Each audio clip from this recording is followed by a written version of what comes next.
এই দুর্দান্ত গরমে মাছ মাংস তো খাওয়া হয়, কিন্তু অনেক সময় ভালোও লাগে না খেতে। তাই মাঝে মাঝে নিরামিষ আইটেমও কিন্তু ভালোই লাগে। আজকে তাই আমি নিরামিষ থালি বানিয়ে নিলাম লাঞ্চের জন্য। নমস্কার বন্ধুরা, ঘরের সাথে ঘরোয়া খাবার চ্যানেলের নতুন পর্বে সবাইকে স্বাগত জানিয়ে শুরু করছি আজকের নতুন রান্না, নিরামিষ পদ মানে নিরামিষ রেসিপি। আমি কি কি রান্না করলাম চলো তাহলে দেখি। প্রথমে মুসুর ডালগুলোকে ভালো করে ভিজিয়ে নেব। মুসুর ডাল খুব তাড়াতাড়ি ভিজে যায়। এইগুলো হচ্ছে গিমে বা গিমা শাক। গ্রাম বাংলায় কিন্তু এগুলো বেশি দেখা যায়, আর বাজারেও কিনতে পাওয়া যায়। মুসুর ডালটা ভেজানো হয়ে গেছে, এবার ভালো করে ব্লেন্ড করে নেব। ব্লেন্ডটা কিন্তু খুব মিহি না হলেও হবে, একটু দানা দানা থাকলে বড়াগুলো খেতে খুব মচমচে হয়। একটু আধ বাটা করে নেব, যেটাকে আমরা আধ বাটা বলি।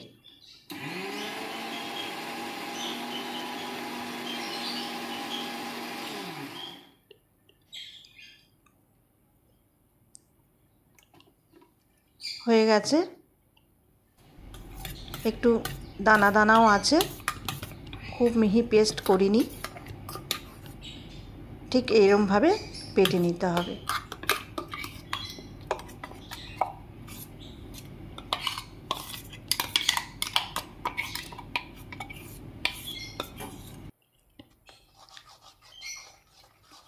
এবার এটাকে আমি দুটো ভাগ করে নেব, কারণ দু রকমের বড়া করব একই ডাল দিয়ে।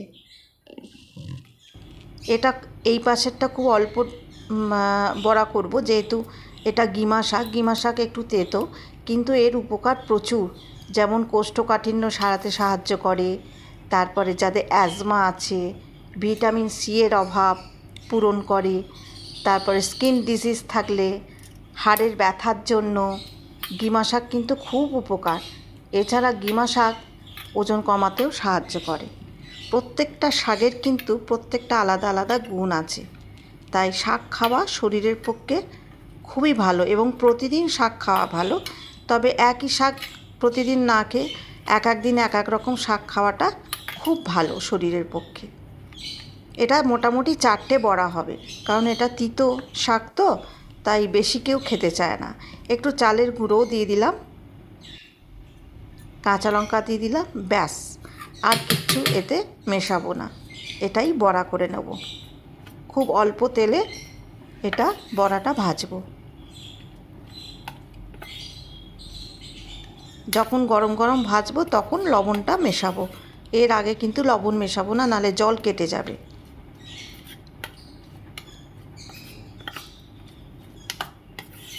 শাক দিয়ে মুসুর ডাল বাটা দিয়ে কাঁচা লঙ্কা দিয়ে ভালো করে রেখে দিলাম মেখে।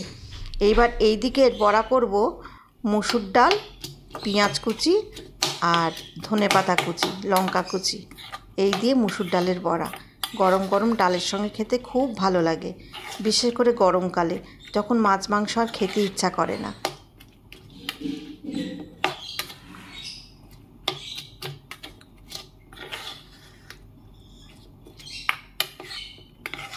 ভালো করে দুটো মেখেই রেখে দিলাম, দুটোতেই কিন্তু লবণ আমি এখনও দিইনি।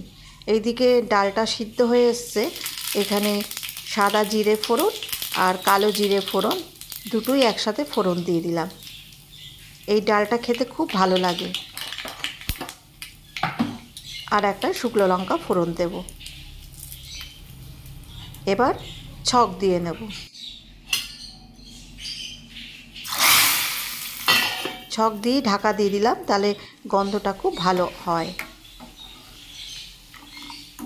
ডালটা আমার হয়ে গেছে, পাতলা করে মুগ মুসুর মিশিয়ে ডালটা করেছি।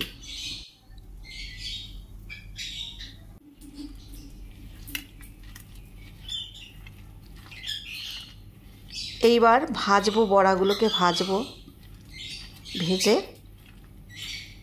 রেখে দেবো, গরম গরম পাতে দেবো। এখানে মোটামুটি 4টে বড়াই হবে। খুব চেপে চেপে নয়, যেরমভাবে হাতে উঠবে সেইটাই দিয়ে দিতে হবে। খুব সামান্য তেলে এটাকে ভাজতে হবে, খুব কম আঁচে, লো ফ্লেমে কিন্তু এটা ভাজতে হবে। ঠিক 4টে বড়াই হয়েছে, সামান্য তেলেই কিন্তু আমি বড়াটা ভাজছি। এই বড়াগুলো খেতে খুব ভালো লাগে, মচমচ করে পুরো।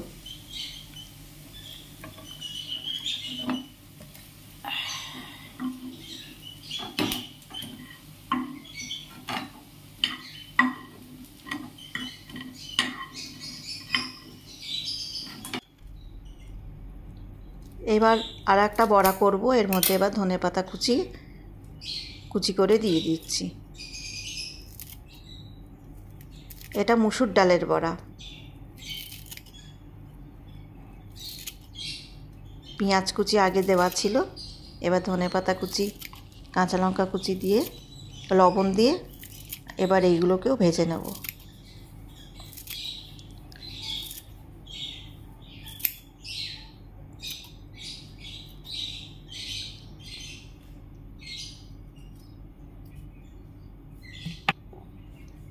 ভালো করে হাত দিয়ে মেখে নেব।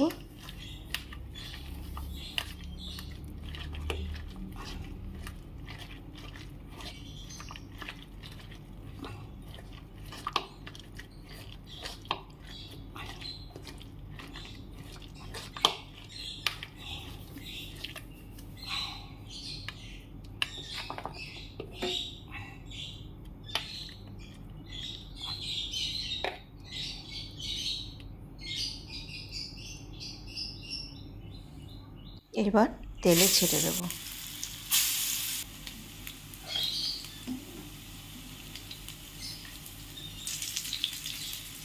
মাঝে মাঝে এরকম সিম্পল রান্না খেতে কিন্তু সত্যি খুব ভালো লাগে।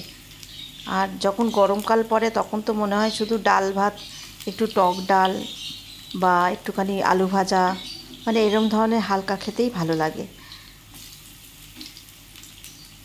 আজকে তাই হালকা লাঞ্চ থালি বানিয়ে নিলাম। ভাজা হয়ে গেছে।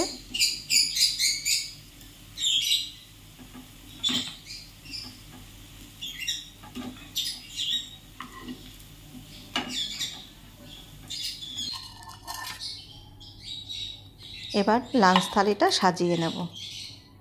খুব সাধারণ রান্না। আলু সিদ্ধ করেছিলাম ফোড়ন দিয়ে, মানে শুকনো লঙ্কা ফোড়ন দিয়ে, সেই শুকনো লঙ্কার তেল দিয়ে আলু সেদ্ধটা মাখতে ভুলে গেছিলাম তোমাদের সাথে কথা বলতে বলতে, তাই এখন তাড়াতাড়ি করে মেখে নিচ্ছি।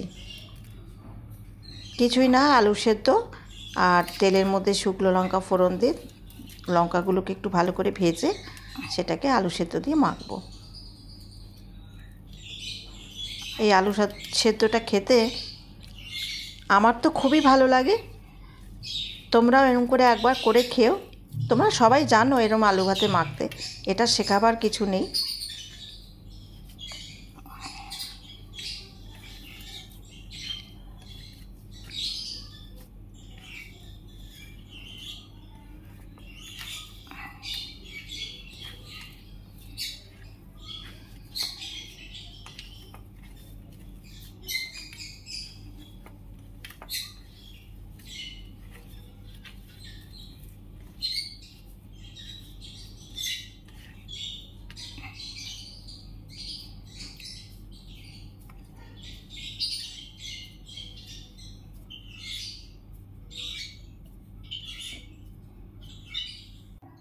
এবার থালার পাশে দিয়ে দেবো।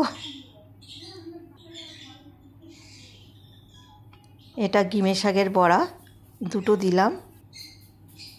এটা হচ্ছে মুসুর ডালের বড়া, ধনেপাতা দিয়ে। ডাল, একটু সামান্য শসা,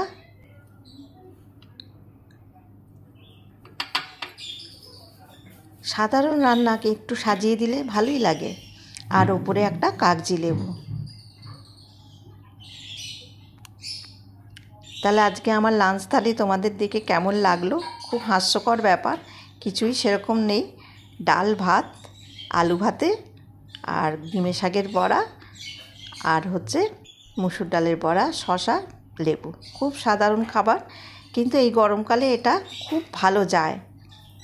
তাহলে আজকের মতো রাখি, আবার নতুন রান্না নিয়ে আসবো। টাটা।